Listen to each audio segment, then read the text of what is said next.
Oh, hi everybody, I'm Ezra Levant. It's January 31st and you're watching Battleground.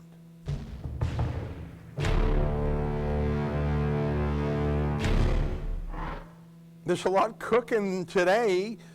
It's Brexit Day in the United Kingdom at 11 p.m. Greenwich Mean Time. That country will be released from a mini United Nations called the European Union, but it's far worse than the United Nations. The UN is really a talk shop. They don't pass actual laws that are binding on its member countries. The European Union most certainly did, and the UK is breaking free. Almost 4 years it took from the day of the vote to Brexit to the day it happened. That's because every single establishment entity, including all the political parties, were against it, including the Conservative Party that held the election, the referendum 3.5 years ago. The Conservative PM who held it resigned, Theresa May who took over tried her best to stop it. It was only when UKIP and then the Brexit Party, led by Nigel Farage, had an outsiders pitchforks type campaign against it, did it happen. And credit to Boris Johnson for seeing the writing on the wall. You would think it was obvious, but everyone else in the establishment refused, and now he's a prime minister with a majority. And let's see, it's 5 p.m. over there right now, so in 6 hours the UK is free. That's a very exciting day.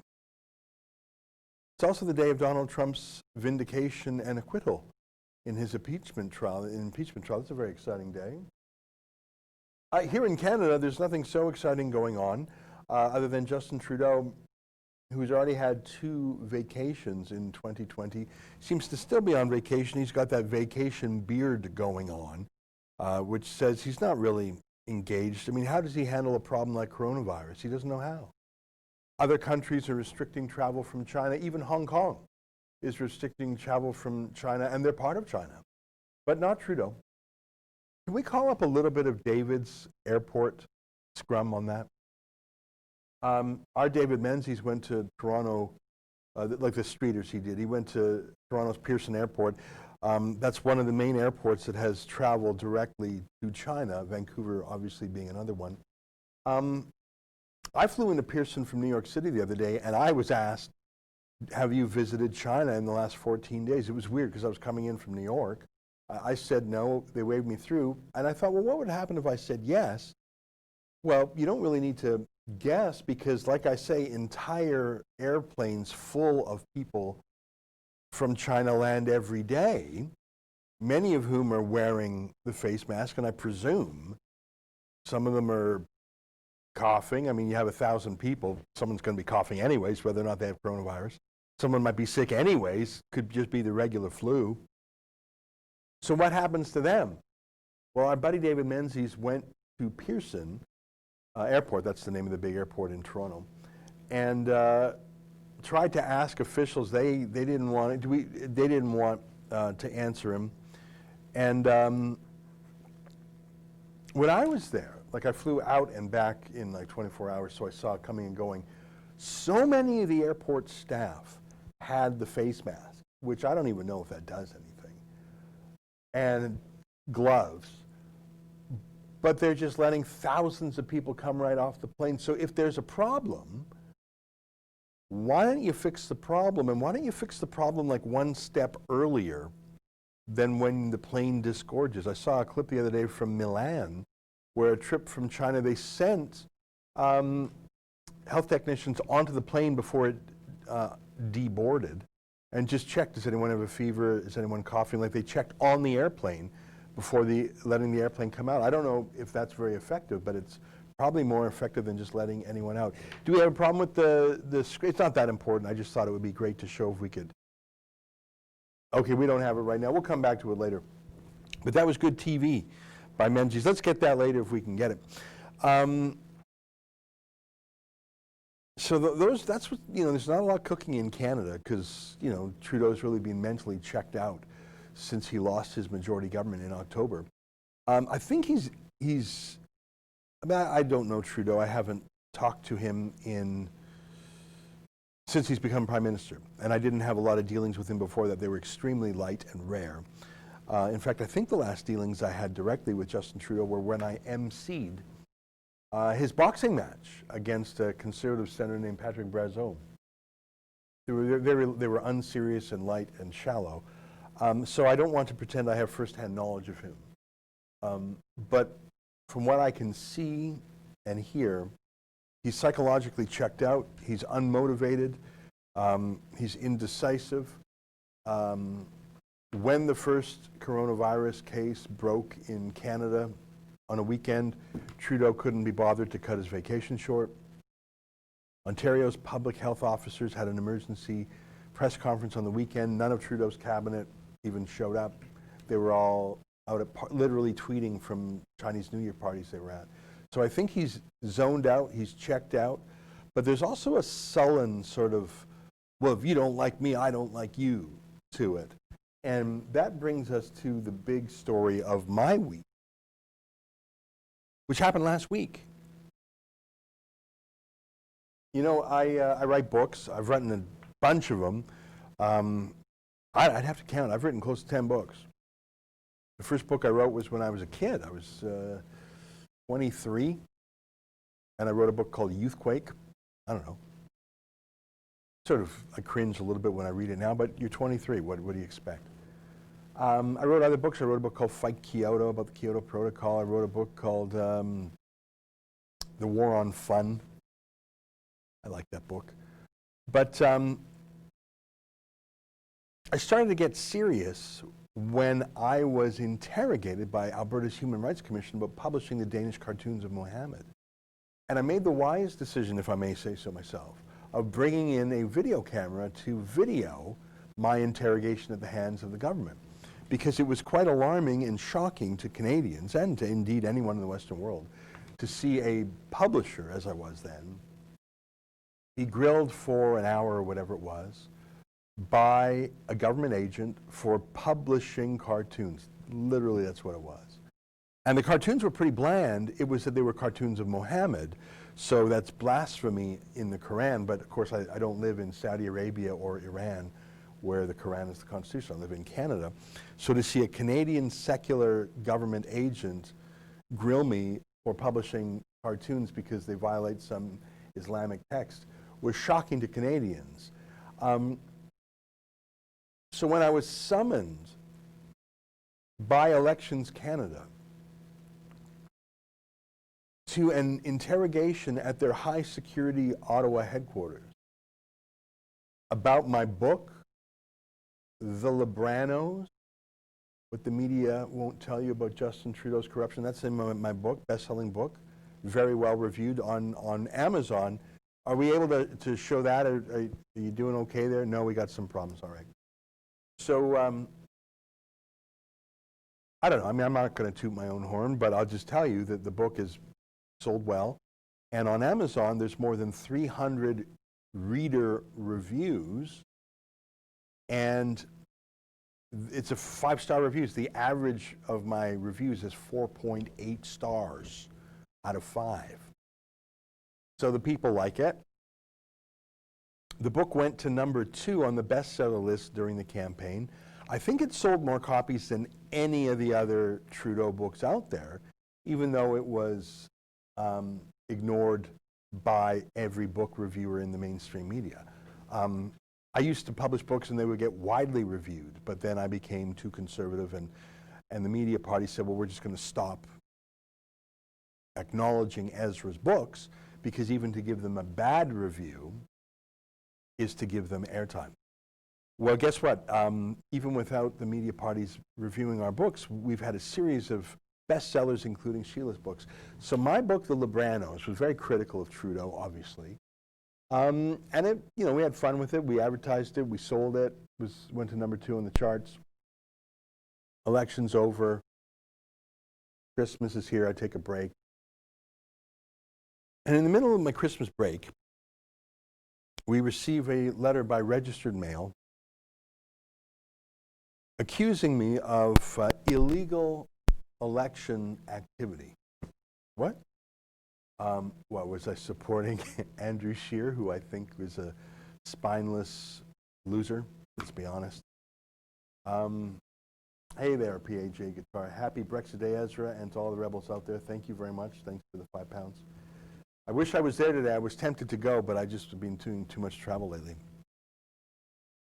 So my book, you know, I learned there were 24, are we able to play our clips? Yeah, okay. 24 books about Trudeau in the last election. I didn't know that. I only know about 3. But there were 24 apparently. But mine is the only one being investigated as an illegal political activity. Doesn't that sound odd? Here's a clip where I ask my interrogators, like I said, I got this registered mail letter saying, we accuse you of political activity, come on down for an interview if you know what's good for you. So I go down there. They say no videotaping, which made me chuckle because I wore a hidden camera. And I said, fellas, 24 authors writing books about Trudeau, am I the only one you're investigating? Here's how that went. Oh, sorry, is it a technical problem or? Can we get the one, have other books being investigated? Sorry, I surprised you with that.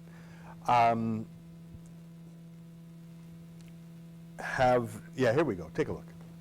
I've got a question for you. I've answered a few of your questions now.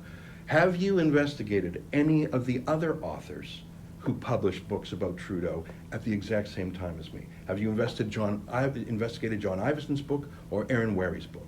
There's over 24 books that were published around that period. You haven't answered my question. Have you investigated John Ivison or Aaron Wary's books? I haven't. Have you? I haven't. Yeah. Is anyone in your office investigating any other books about Justin Trudeau or just the book that's critical of him?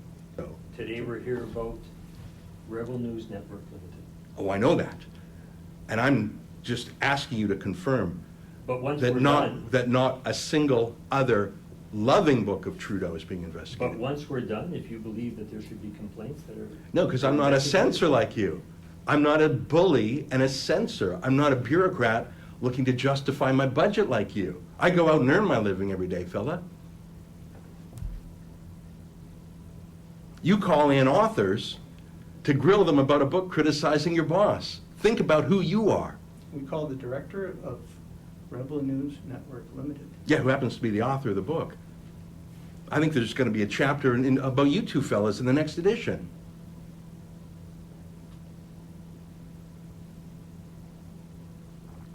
Do you have any more questions there? Certainly do. I mean, look, we're a free country. You get to write books. You get to say things. I mean, really, what is a book other than your speech crystallized on pages, or these days on a Kindle or on a website? Of course we're allowed to write books, just the same we're allowed to talk or write newspaper articles or do videos. They're just different technical forms of the same central idea. We express our thoughts in a democracy. That's not meddling or interfering with the democracy. That is the democracy. That is the process of the campaign.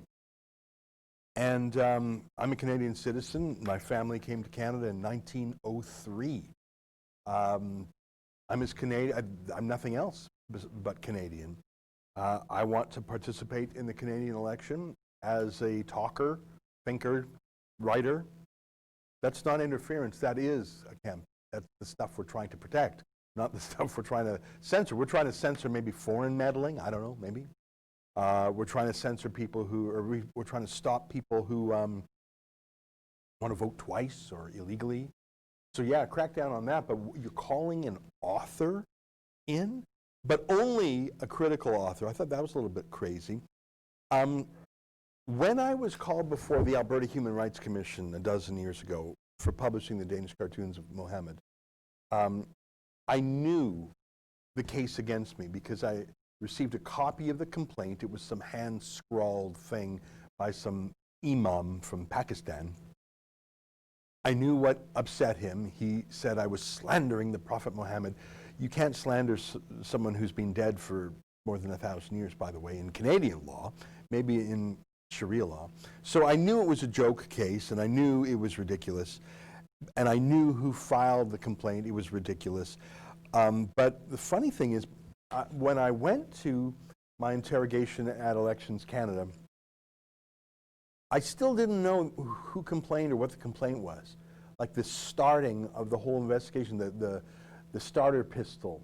I still didn't know, well, what exactly is going on? And it's tricky to be interrogated about something if you don't know what you did wrong. In fact, you could say it's a fundamental right or a fairness of procedure, fair play, to know the case against you, to know the accusation. Otherwise, you're like fighting in the dark. So the very first thing I said when I sat down is I said, fellas, let me ask you a question first. I said to these two investigators, I said, can I see the complaint? I got to show you their answer. Take a look at this. The complaint against me. The letter that you received? No, I presume that you're investigating Oh, the based on a complaint. complaint, yeah. Oh, this is still part of the investigation, so we'll have to, once the investigation's been completed, the commission will have to make a decision, and at that point, he'll have to decide if that is releasable or not. It's not So- something that's usually is released, no. So it's a secret complaint? It's not a secret complaint, it's just a complaint that's part of the investigation. And to keep the integrity of the investigation right now, you'll understand that we can't share everything that we have. Oh, I don't want everything that you had. If I'm here to meet a complaint, but you won't show me the complaint, how can I possibly meet the complaint? How can I possibly respond to something that you won't show me? Well, though, I think the letter was quite clear on what the infraction is alleged, and this is what we want to clarify with you. Well, did you generate the complaint, or was it from an outside party? No, we didn't generate the complaint. The Okay, office so of the commission someone- did not generate the complaint. So someone external to your office generated the complaint? That is usually the case. Is that the case in this case? Yeah. Yeah, we did not generate the complaint. Okay, was it the Liberal Party that generated the We can't go complaint? into that, sir. So you won't tell me who the complaint is? The complainant is, that's a secret? Yeah, no, not at this point. So at what point do you tell me who the The secret commissioner complaint? is the ultimate responsible person for the investigation and how this is decided. So how do I know what conduct has been complained about if you won't tell me? What do you think of that? Yeah, I showed this to a friend in the States who said that's what it's like being accused of sexual misconduct on a university campus these days. You don't know who the accuser is. You don't know what the complaint is. You have to, so you can't even form a defense. Of course you're guilty in advance. I thought, yeah, I bet that's what that's like. The one difference, obviously, is that sexual assault, if it happened, is a crime. Whereas publishing a book, if it happened, is not a crime. So yes, I absolutely sympathize with any American men who are put in front of unfair, conduct committees on campus where they don't have a fair trial. I absolutely sympathize. But at the end of the day, the underlying problem of sexual assault that's a real thing. Now there could be a defense. It wasn't sexual assault. He lied. Whatever. There could be offense to the charge, but the charge itself is a grave one. I'm charged with writing a book. That is not a grave charge. That is my essential right that 23 other authors apparently exercised, and yet I'm being denied the knowledge of who even filed it. A secret. Oh, it's not a secret. Well, it's a secret from me.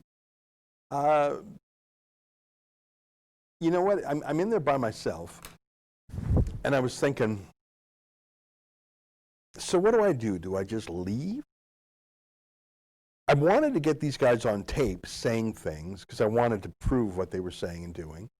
I didn't want to get myself into trouble, but I didn't want to bend the knee. You know what I mean? Like these guys were very, I see some super chats. Sorry, I'll get to those in a second. I didn't want to swear.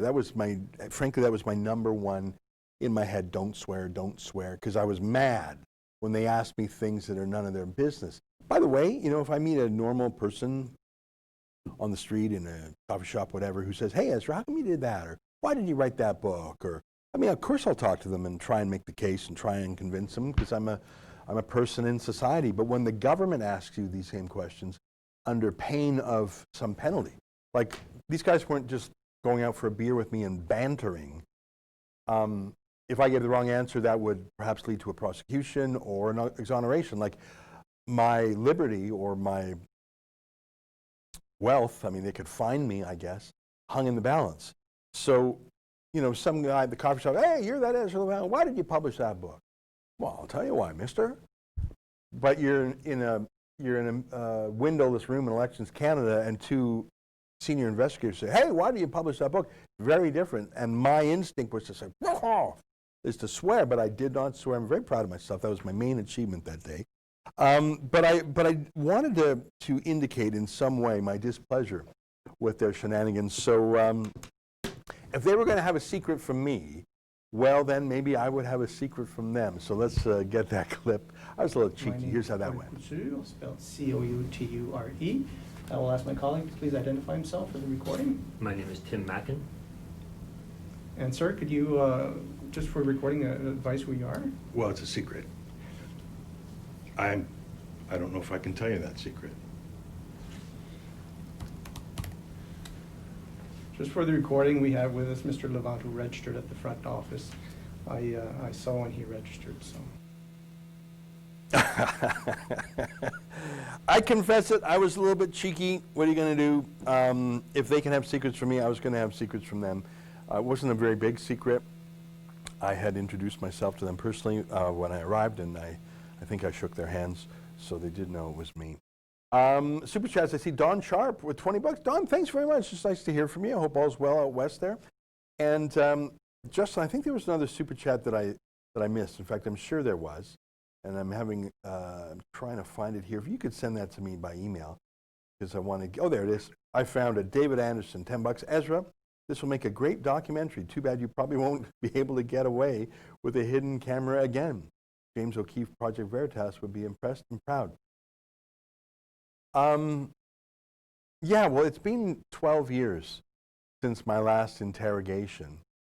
It was January 2008 that I was in front of the Human Rights Commission of Alberta, and here it is January of 2020. So perhaps in the year 2032, some other government agency will be dumb enough to interrogate me about a book or a tweet or whatever I'm doing, and I'll be 59 years old, and I'll wear a hidden camera or whatever and get them again. So once every 12 years, maybe I can get away with it. But I should tell you that I did not consent to not record them. And in fact, they were recording the audio. I want to let you know that there was a lot of recording going on that they did, that they knew about. They just didn't know about the video. So I don't want you to think I was super tricky. I was just slightly tricky.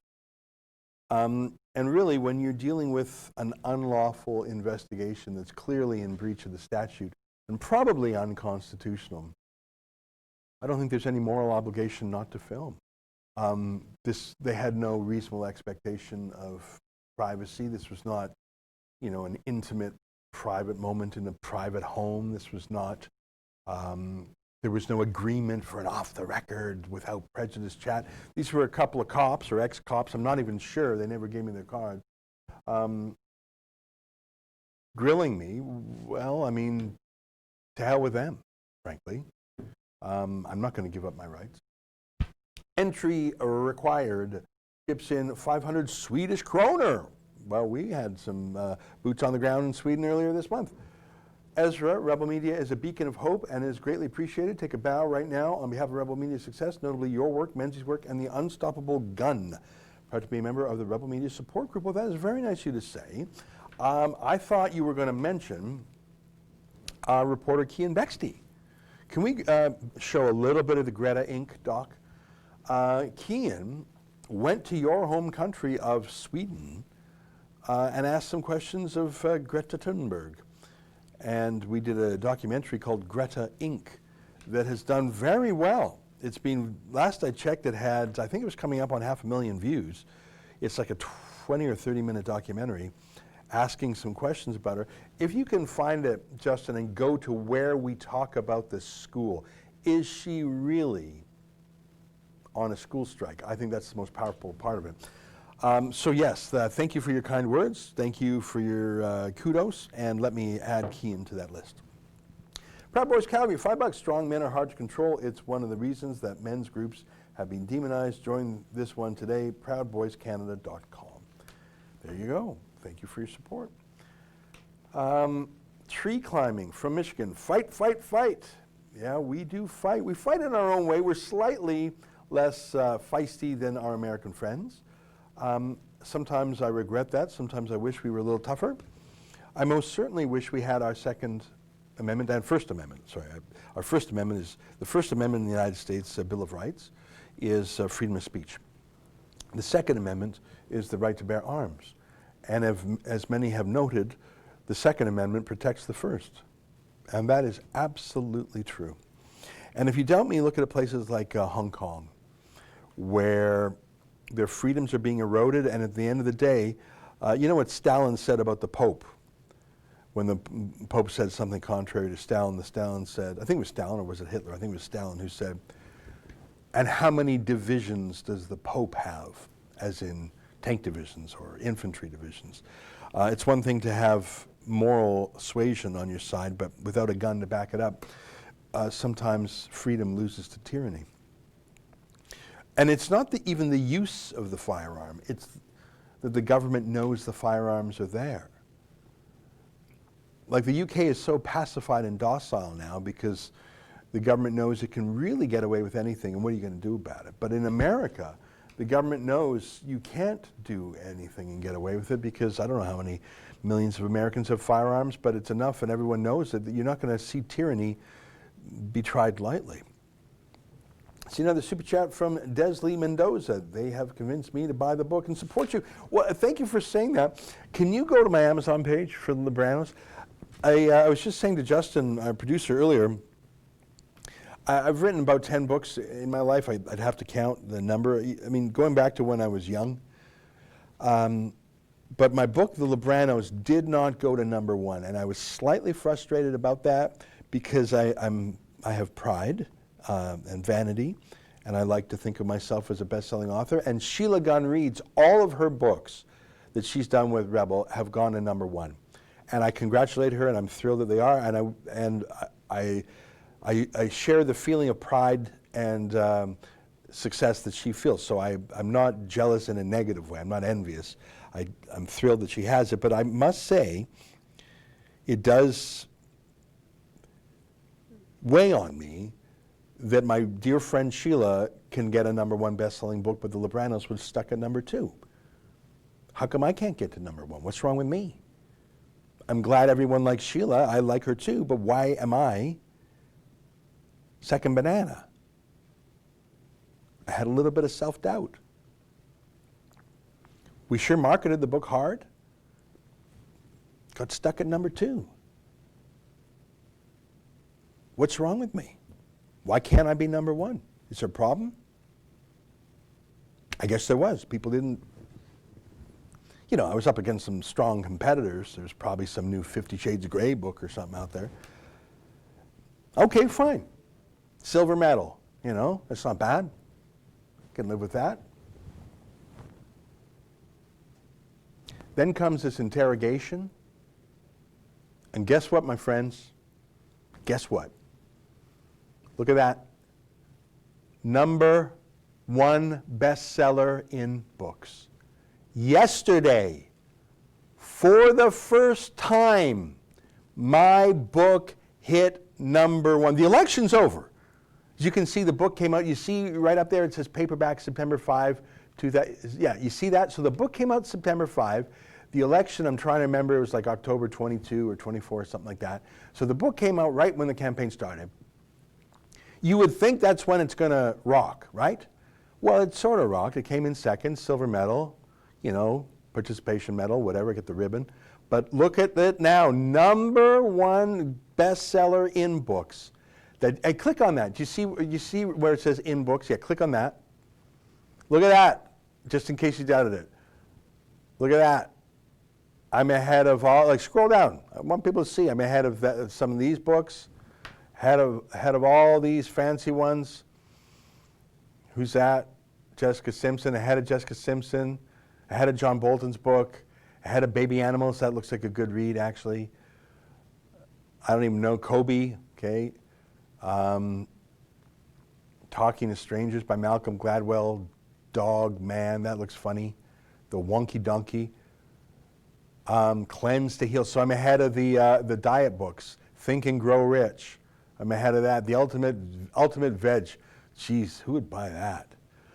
Okay, thanks very much. Scroll back up, and just one more time, just make me feel good. There you go, #1 in the whole country. You can see that most of the others are actually American books, and they're not even what we would call nonfiction. They're like self-help, or they're cookbooks, or whatever. Those are in different categories.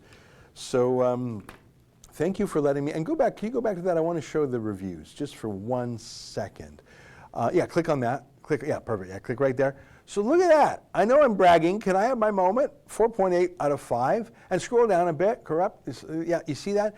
Scroll down. You see it says verified purchase. You see that there?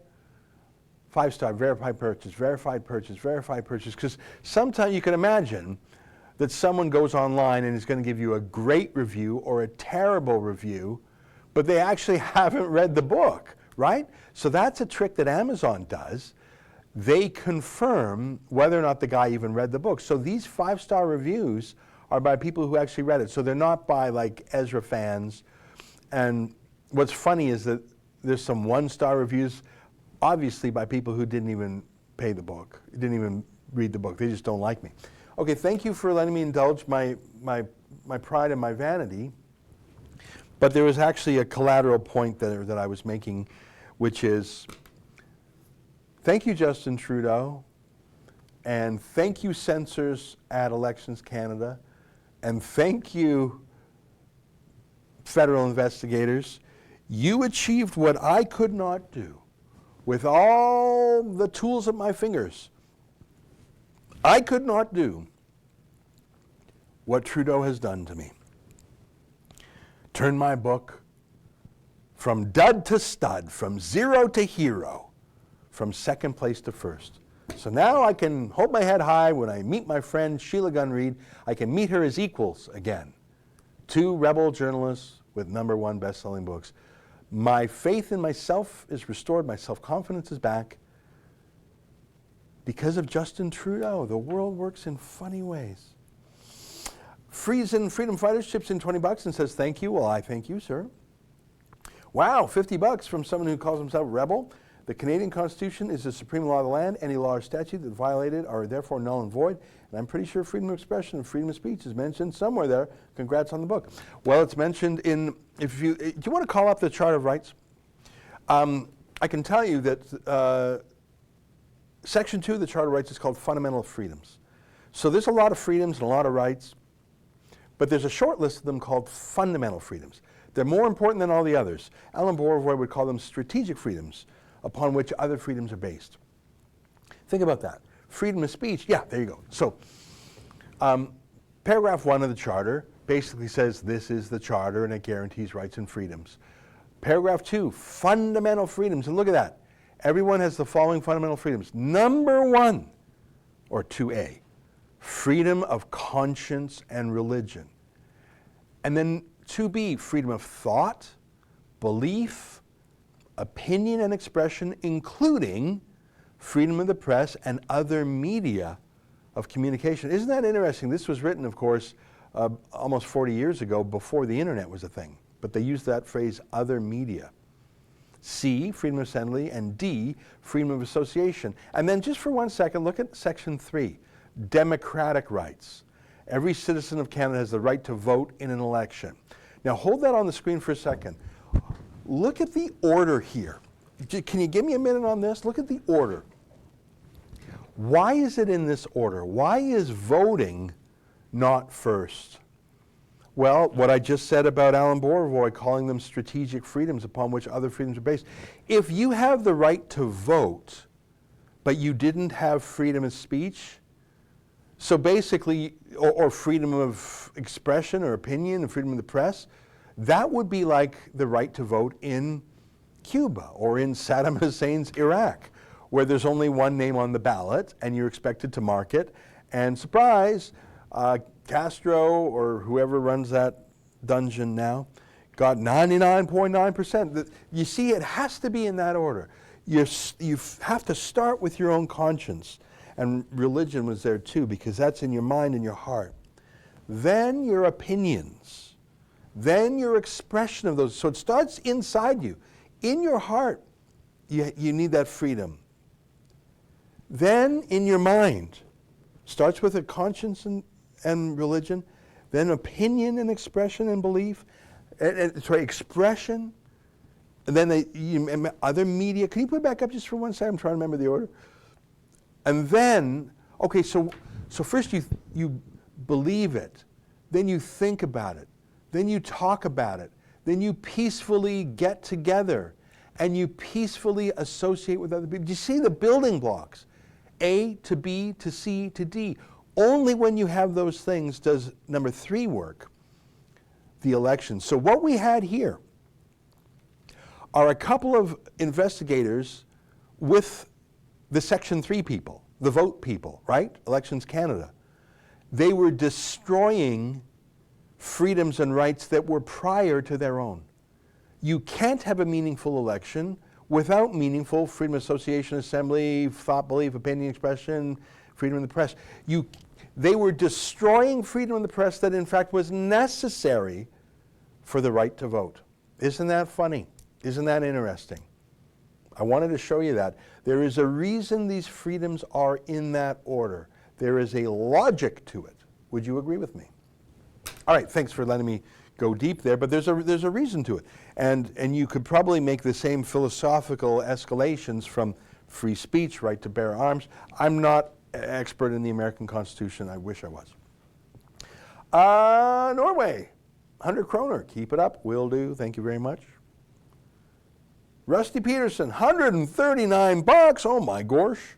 Keep it up, Ezra. You're doing a great job. And our hero, well, that's mighty nice of you to say. Hey, can I tell you something? And I don't know if you've watched the video. You can see the whole video at saverebelnews.com. And I actually put up their letter to me there too, because again, I know, remember what I said earlier, that if you don't record it, no one's going to believe it happened to you.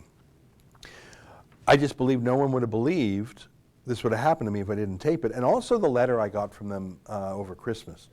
I just don't think, Dear Mr. Levant, pursuant to section blah, blah, blah, this is to inform you that the Commissioner of Canada Elections has initiated an administrative investigation into allegations that Rebel News contravened section 352, blah, blah, blah. Scroll down a little bit. Can you get to the second page there? You push that button. Yeah, exactly. And then scroll up. What's so crazy here? Can I read that section? Yeah, you know the one. It says right there that there's an exemption. Let me just read this paragraph. So this is them writing to me. So they're saying you broke the law. Like the first page is basically them saying, hey, Ezra, you broke the law. But here's the crazy thing. Then they say, as you may be aware, the definition of election advertising in the Act contains examples of some communications that could promote or oppose a registered party or a candidate, but that do not constitute election advertising. So she's talking about things that are exempted from restrictions. Among these examples is one that applies to the promotion of the sale of a book if the book was planned to be made available to the public regardless of whether there was to be an election. So right there in the letter, she acknowledges that books and the promotion of book, you see those? The promotion of the sale of a book. You see those words right there? Like she's quoting from the law. And now that we've gone through the order, thanks very much. You can say that. So now that we've gone through the order of our Charter of Rights, right? Conscience and belief, freedom of opinion and expression, media, assembly, association. So we see the building on those primary fundamental freedoms. So even the law here recognizes the fundamental freedom of publishing a book, right? And they put that right in their threat letter to me. As I said, let me show you. To Do we have that clip where I say books are exempt? Do we have that books are exempt clip? So I said this to them. You know what? You don't need to hear it again. I mean, I just read it out. I put this to them, and so I won't make you listen to that again because time is limited here. Let me let me check to make sure. Oh, there's another super chat. Canadian National Engineer Media Network says Trudeau robbing Canada of our wealth. Third world. Well, listen, the wealth is the least of it. I care about my freedom more than I care about money. And I tell you one thing: you lose your freedom or you lose your money. Freedom's a lot harder to get back. Hey, can I show you one more thing from my interrogation? So, like I say, I went there and I said, "Can you show me the complaint?" And they wouldn't.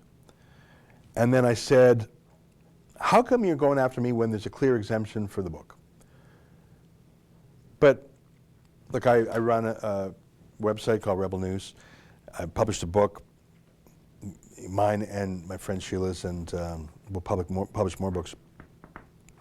But we got documents here. We got files here, you know. So I thought, okay, they got two really senior veterans from the RCMP. They didn't show me their business cards. I don't know their status. Are they now independent contractors? Do they work for the elections officer? Are they seconded there? Is this a private gig? They wouldn't tell me. In fact, I had to take a photo of their ID cards. They didn't give me their real cards. Something's fishy there. But, what's an investigator do? Well, they investigate. All right, so they wouldn't show me the complaint. I didn't really know what questions to answer. But I know that one thing investigators want is documents, right? Records, to look at stuff. So I asked them, okay, so, I mean, I wasn't volunteering them. I was trying to find out, do you want my stuff? Because if that's the case, I got to lawyer up and I got to fight it, because I'm not just letting the government waltz into my office and take my stuff. So I asked them, and their answer was, again, super weird. Do we have that clip? What documents, if any, do you want from me? At this point, I'm not sure. We need to have a conversation to understand what your point of view was on the actual signs, and determine when they were actually produced and to what means. And from there, we'll see later if you have any documentation that you want to provide us. We'll be more than happy to accept whatever you want to provide. Well, I don't want to provide you anything because I think this is an unlawful investigation. I think it's political in nature. I think it's probably unconstitutional. So I don't want to provide you with anything. I'm here under protest. I didn't want to come here, but your letter made it clear that coming here would reduce any penalties. So it makes sense for me to come here, but I come here under some duress. So I'm asking you if you want any documents, and you're dancing around. Do you want my I don't want to give you anything, but I'm asking you if you want my documents, and you won't say so. Why are you being so strange about this? Do you want any documents or not? We don't know if we need documents or not right now at this point. Okay, so you don't want any documents at this point. Not today. Do you know now if you will want documents at a later date? I am not the lead investigator in this file, sir. I'm here So to gather you- some facts for today, Okay, and so- report back to the lead investigator, and if she determines that she would want, So you or don't if know you're anything. offering. You don't know any. Huh. You know, they were playing silly games there, weren't they? Now, I did not know who was going to meet me there. I wrote to them, and they wrote back, and then I got an email from them that was not signed. It was like an anonymous email from their corporate email account. So I didn't know who I was meeting. I didn't know what the style of it would be. So I didn't know who these guys were, and I still didn't even know because they didn't give me their cards. I had to Google them after. But I now know that they're 30-year veterans of the RCMP, and they worked on pretty serious files. I think they both worked on terrorism files. So these guys were real cops doing real things. One of them was at Interpol for a while. So like that's good work. That's senior work. That's smart work. That's strategic. Like that's the top of ladder, cop-wise, right? Like you're doing international terrorism work, you're doing Interpol work, you're a 30-year veteran. Like that's heavy, right? And they're sending, those are the guys they're sending on an election book. Hey, pull him off the terror file. Like one of the guys worked on the Millennium Bomber case. Ahmed Rassam, who was going to cross from Canada into the States and blow up Los Angeles airport. A very famous case, if you know your terrorism cases. Thank God he was caught. Like imagine that. That was before 9/11, 20 years ago. Well, the Millennium, right? That's why they called him the Millennium Bomber. You're working on that. This has got to be a step down. So, all right, what's the project today? Is China influencing the Canadian election? Is there some American environmental extremist group that's trying to disrupt the election? What are we on today, boss? We got your top guns here. Well, guys, you see, there's this irritating guy on YouTube, and he's got this book that was mean to Justin Trudeau. Can you guys invite him in and give him a workover? Okay, where's the policing part? Well, that is the police. Like, I mean, maybe they're getting really, really ridiculously well paid. I mean, I wouldn't rule it out. Maybe these guys are making like $1,500 a day plus expenses. So it's like Robert De Niro in Hollywood. He takes the stupidest roles now because he just wants the cash and he's just phoning it in. He doesn't care and he's past his prime. Maybe they're just doing it because.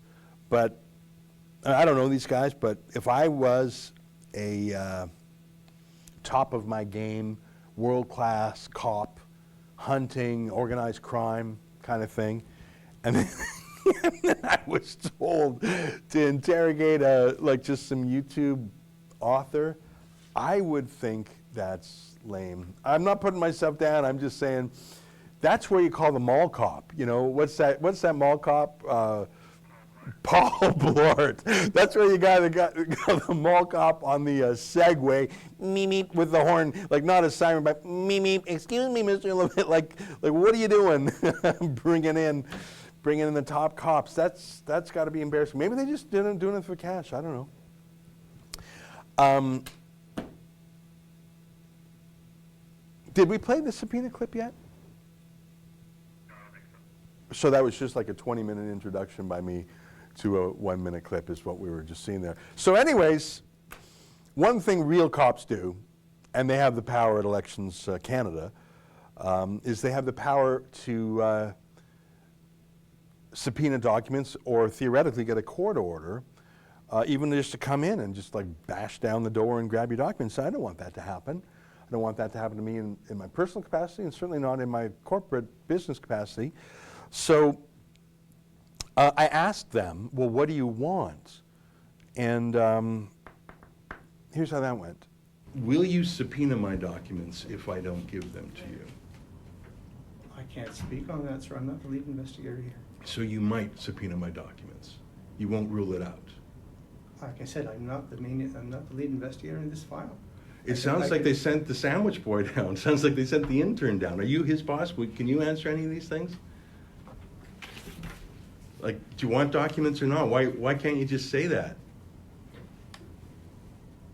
So, Mr. Levant, why don't we just cross the first portion, Why? which is if you are representing Rebel News Network. That's a secret. Because you said it was a secret. Yeah, I'll tell you my secret if you tell me your secret. And the thing is, you actually have an obligation to tell me your secret. Your secret is, what's the complaint here? How can I push back against the complaint you won't show me? How do you think that's going to look in court when we take this to a judicial review? You invited me down here. You won't tell me what documents you want, or if you even want them. You won't tell me who complained. You won't show me the complaint. And, and you're saying it's a secret. Do you know what that looks like? I'm here to answer a secret complaint. How can I answer it if I don't see it?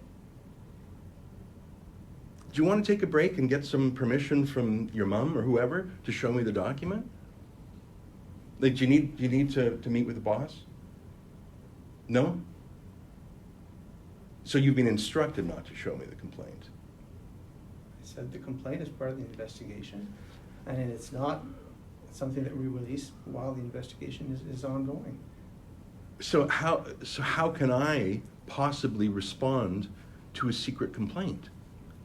We have indicated what is part of the complaint. There's not a word in here from the complaint. This is your words. Yes. Why would they not show me the complaint? Why would they not tell me what they want? Were they trying to trap me? Probably. Were they trying to get me to make some sort of admission? Probably.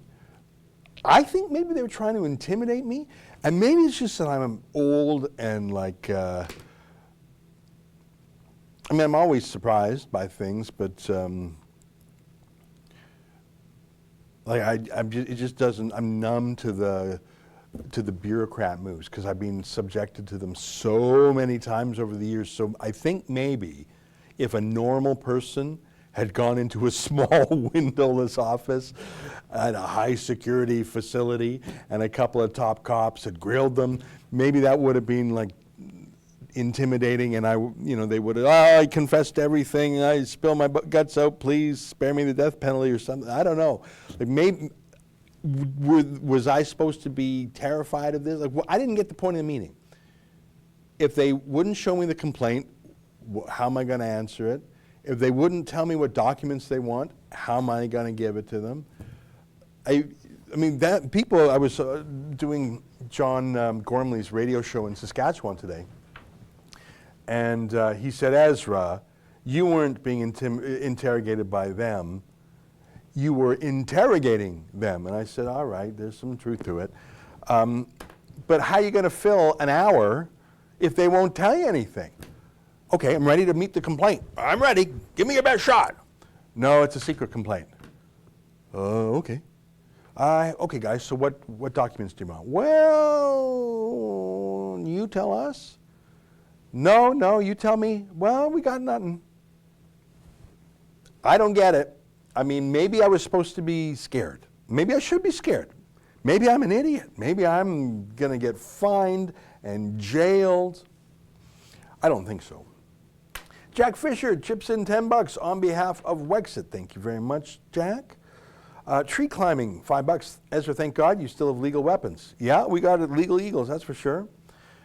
Scott Coulter, we got your back. Thank you very much. I don't know, just really weird. Really weird. Let me see if I have anything else that's fun. Oh, I just want to show you, and I know you guys have probably seen these before if you've been watching. You probably watched the whole thing, but let me give you some additional commentary, I suppose. Did I miss a super chat? Okay, let me just read the super chat. There we go.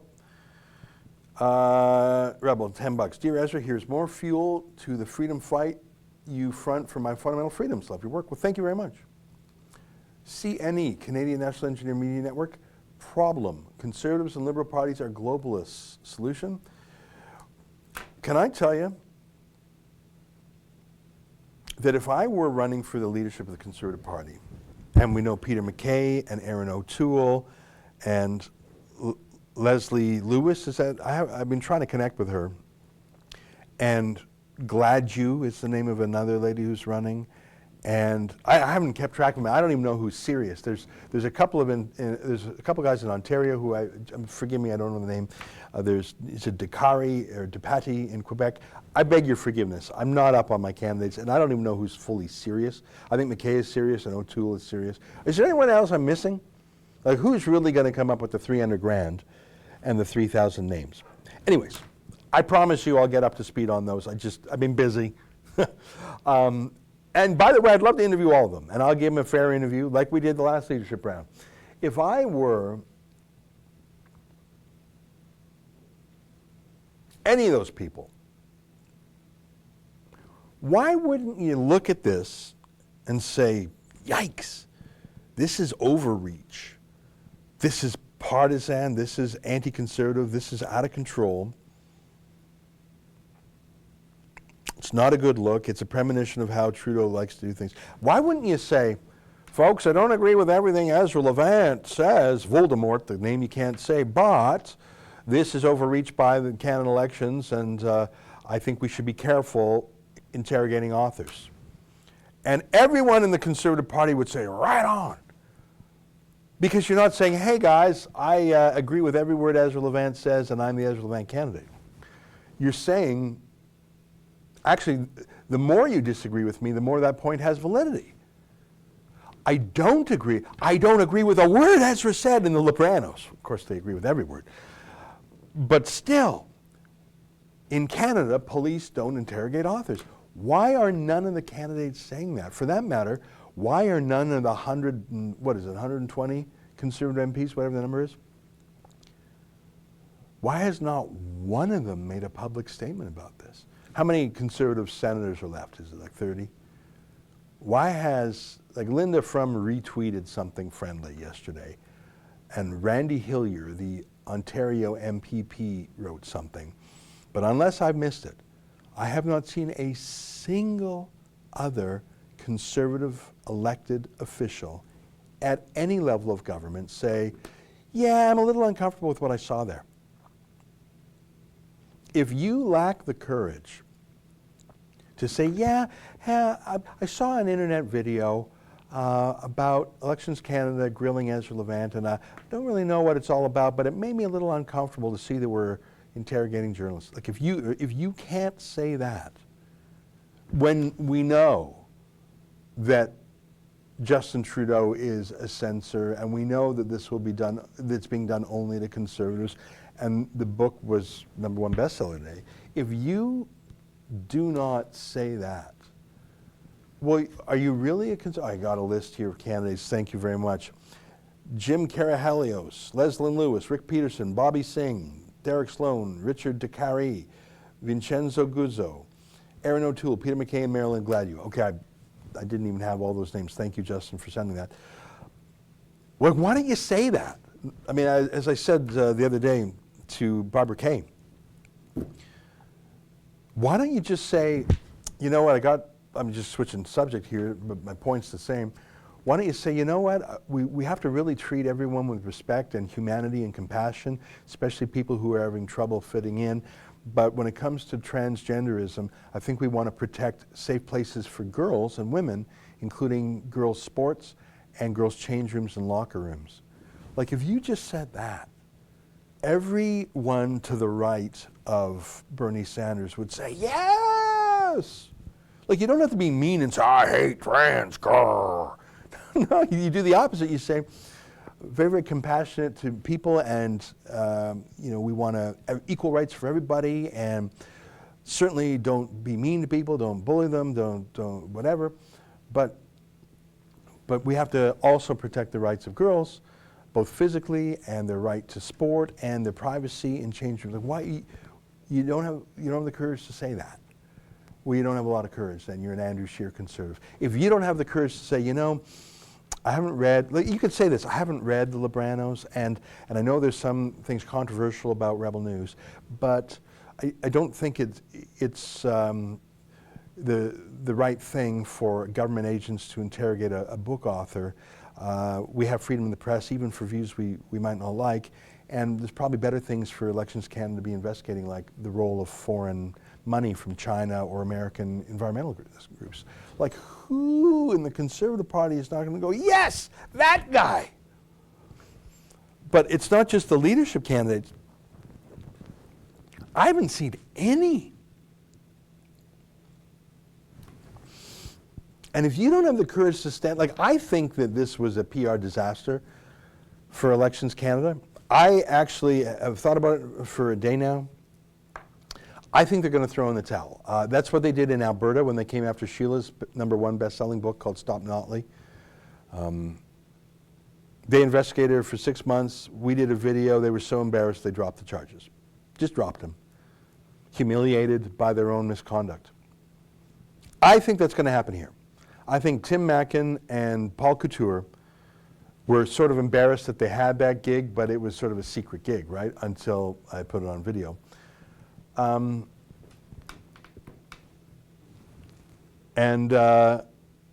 didn't want this gig. They probably want to be chasing terrorists or whatever. And I think the political people at Elections Canada realize that they're going to lose this battle in the court of public opinion and the court of law, so I think they're going to drop it. So it's such an easy win. It's such a low-hanging fruit. And yet I have not seen any Canadian Conservatives not only embrace is the wrong word, even hint at opposition. And that's pitiful. I see another super chat. Canadian National Energy Engineering Media Network, $2. Trudeau robbing billions, treason, no RCMP. Why? I have no evidence that Trudeau is robbing billions. If you mean taking tax money and wasting it, well, for sure.